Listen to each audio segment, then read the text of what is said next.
Over the last 3 years, I've used a number of different e-collars with my dogs, and I wanted to compare them for you. So first is the Bousnic e-collar, and then I used a PetSafe in-ground wired system, and then most recently I picked up the Halo 4 collar. These vary pretty significantly in price, and I wanted to lay out how these differ on things like battery life, their range, and their consistency. And consistency is a big one for me on these three. It's why I've made changes between the three collars, and I'm going to kind of detail that a lot more in this video. Now, I did purchase all three systems with my own money, and I don't get anything from any of the three manufacturers for doing this video, but in the description there are some affiliate links if you find this video helpful. A couple of important notes first. I know that these can be kind of controversial. I know that e-collars are not allowed everywhere. They include things like beeping, vibrating, and then shock. Now, you're going to see companies kind of obfuscate that or try and play it down by saying things like static. Let's be realistic, it's a shock. I've tried it on myself. I know it's a shock. You know, be conscious of that. You need to weigh that against keeping your dog safe and how comfortable you feel using this as a tool to train your dog or keep your dog safe. Also, these collars are not going to be a substitute for training. You can't just slap them on and your dog is going to stay in the yard. If anything, I think it requires additional training, but it can be a useful tool to help protect your pet. All right, and last but not least, these are not a substitute for a fence. So fenced yards are the ideal solution, but they're not available for everyone for practicality reasons, or maybe you travel a lot and maybe that's why one of these remote or Halo collars work better. To start off, the key differences on these collars, we're going to talk about what triggers them. The Bousnic collar is a remote operated collar, so you press buttons for tone, vibrate, and shock, and then the levels are configurable, so you can set different tones and different strengths for the vibrate and the shock, and you don't have to use all of them. So I have a little black golden doodle, and she responds perfectly well to tone only. I've never had to use anything else but that with her. The collar on these, they're a pretty good size, and they come in different colors, which is great if you got multiple dogs, and they come with silicone tips for the little prongs if you're using the static or the shock. They're pretty easy to turn on. Just press and hold the button and they vibrate to turn on. You'll get a little flashing light, let you know that it is on, and to turn it back off, press and hold the button again. The PetSafe system is of a similar size to the Bousnic collars. If anything, they're a little smaller and a little lighter. This was my preferred solution. And what triggers these is an in-ground wire. So you need to bury a wire around the perimeter of your yard. And as your dogs approach it, depending on where your strength level is set, anywhere between 10 to 15 feet from the wire, these will first tone, and then they'll apply that shock. These two are configurable in their levels. Under this little cap here is a black button.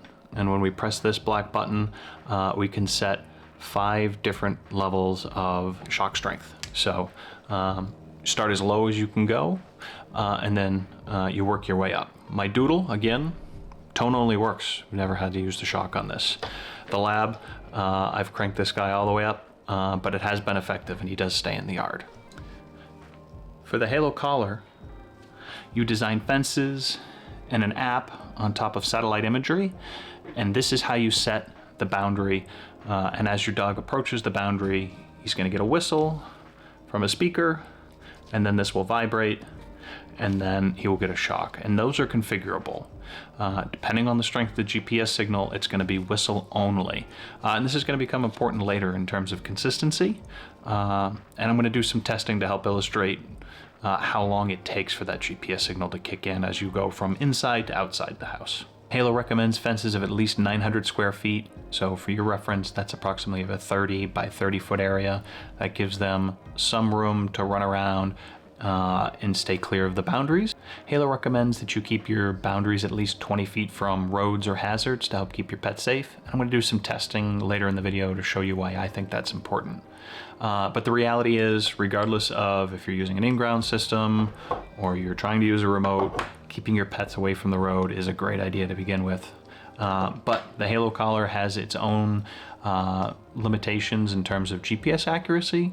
So I would say it's certainly important to keep that in mind if you're going to use that system. And then the other most obvious, issue with the Halo collar is its size. It's got considerable more bulk than any of its counterparts here. So, so far, issue might be a strong word because my dogs haven't, or Teddy, my lab, hasn't had any real issue with its size. Got lots of rewards when we first put it on. Didn't even utilize it for the first day, just him being accustomed to wearing it, so it's not a negative experience. And then we took it in the yard and used it. So the Halo collar has lots of features in it that I don't find myself using very much. So it's got things like you can put a beacon down and tell your dog to avoid that area. They'll get warnings if they approach it. It's got how much they've spent that day moving. So it'll give you, hey, he was moving for 12 minutes. Well, today, so far, I went to my in-laws' house and he was outside running around for 12 minutes. I don't make him wear it in the house. I think that's unnecessary. So the moving tracking and all that other exercise stuff realistically is no benefit for me. This is a keep them safe in the yard tool. The other features can be neat. Your mileage may vary with those. Are they waterproof? The Bousnic and the Halo collar carry IP67 ratings. The Pet Safe, I could not find an IP67 rating anywhere, but I've been using these for over a year in the yard, in the rain, and the snow, and swimming, no issues. So I'm gonna call these waterproof too. The batteries have gaskets, the buttons have little doors over them, so I've had no issues. I would expect, even though it doesn't carry that IP67 rating, that you wouldn't have any issues either.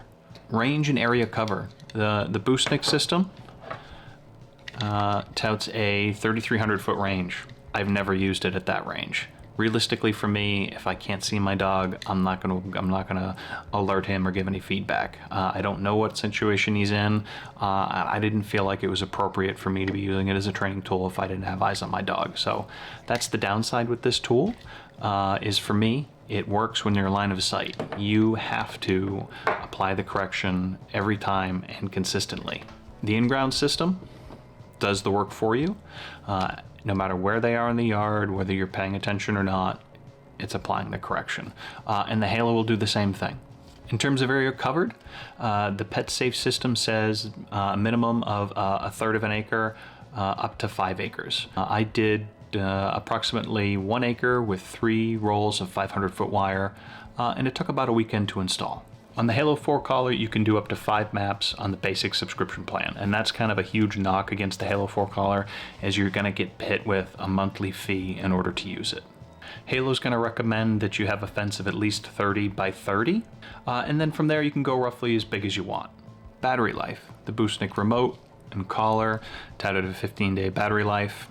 I never really got around to testing that. I'd use it for about a week, and then I would charge it every Monday morning when I leave for work, and then I never had to worry about it. I safely got through a week, and if you get a good reasonable charging schedule with this, you could use it and set it and forget it. The Pet Safe in-ground system. I easily got 6 months out of a set of batteries. I probably should have changed them sooner because my lab became a little bit of an escape artist towards the tail end of that period, so I'm going to change these every 3 months, and then that's the best kind of set it and forget it. I'd even put calendar reminders in your phone. That way you just don't have to worry about it. And a pair of batteries for these is $7, so not terrible. The collar lists a 30-hour battery life. Right on your phone, you're going to see number of hours listed. Pretty straightforward. Get in a routine, charge it every day, you won't have a problem. But by far and away, it is the shortest battery life of the 3. So keep that in mind if you're not a routine-oriented person. This one might be your friend because you don't have to worry about charging it. All right, so on training and consistency. The Bousnic collar you're going to see recommended as a training aid.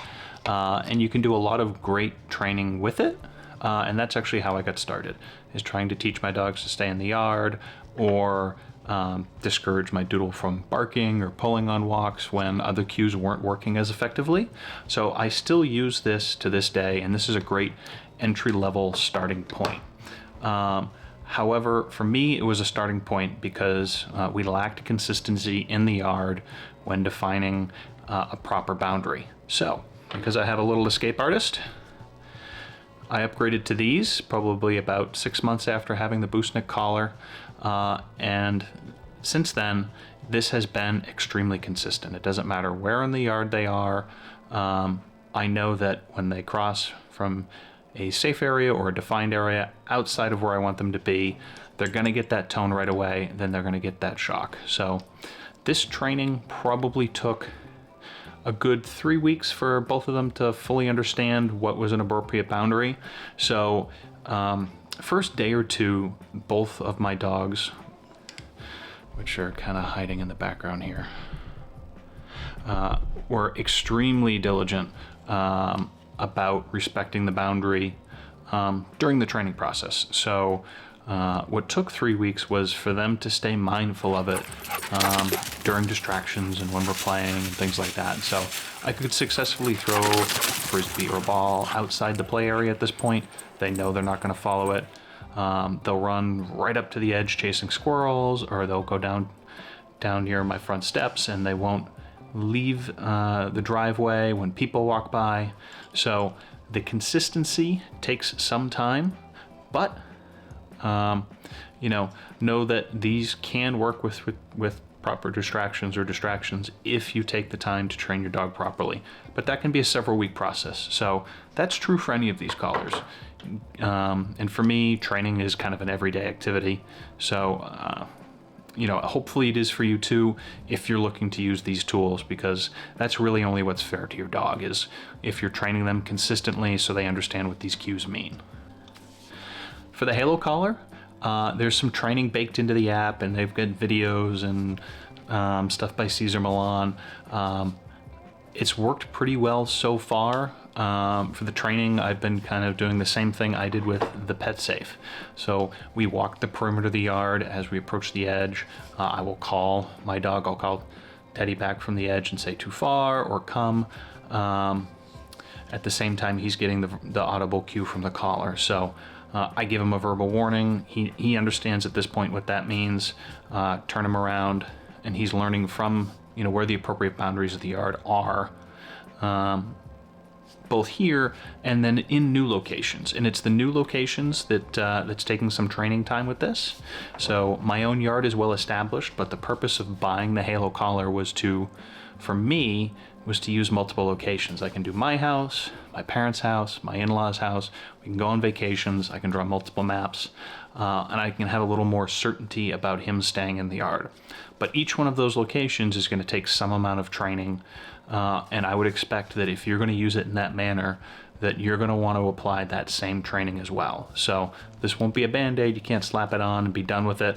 But it's a good tool if you use it correctly. All right, so here's the setup, guys. I am down at my driveway now. In the background, hopefully you can see, I've got a series of flags right here that is the boundary of the yard, and that's what I've trained the dogs to. So if I can't see it clearly on video, I'm gonna put a little red line or something there. And what I'm gonna do is I'm gonna walk back and forth with the Pet Safe collar, and I'm gonna walk back and forth with the Halo collar. And I've set the Halo collar's boundary to be exactly the same as the wired boundary. That way I don't have to retrain my lab what the boundaries of this yard is. So the goal is probably gonna be just as a travel collar, but if it's consistent enough, maybe we'll use it here too. In this clip, I'm testing the Pet Safe collar. The yellow lines are where the audible warning begins, and the red line is the wire, and I'm raising my hand every time I get the shock. And this was the consistency I was talking about. The Pet Safe in-ground wire system is extremely consistent, which is why I like it. Next up is the Halo collar, and I'm going to repeat the same style of test, raising my hand whenever it's triggered. Given that this is a GPS system, I think this kind of repeatability is about as good as you can expect. The variability was about 3 paces or 9 feet.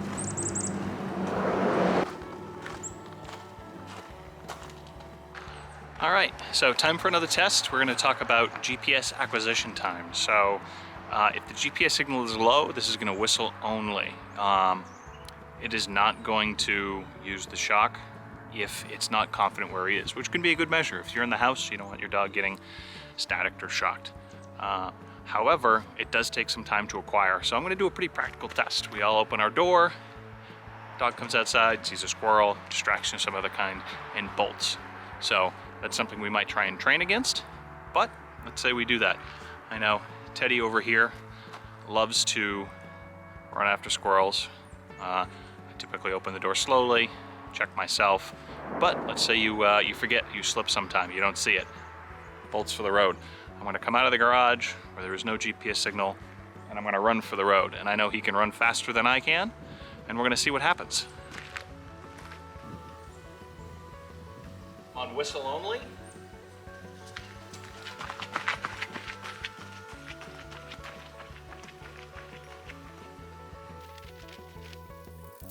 All right, so test number one, I managed to get about 15 feet past my boundary before I got toned and then shocked.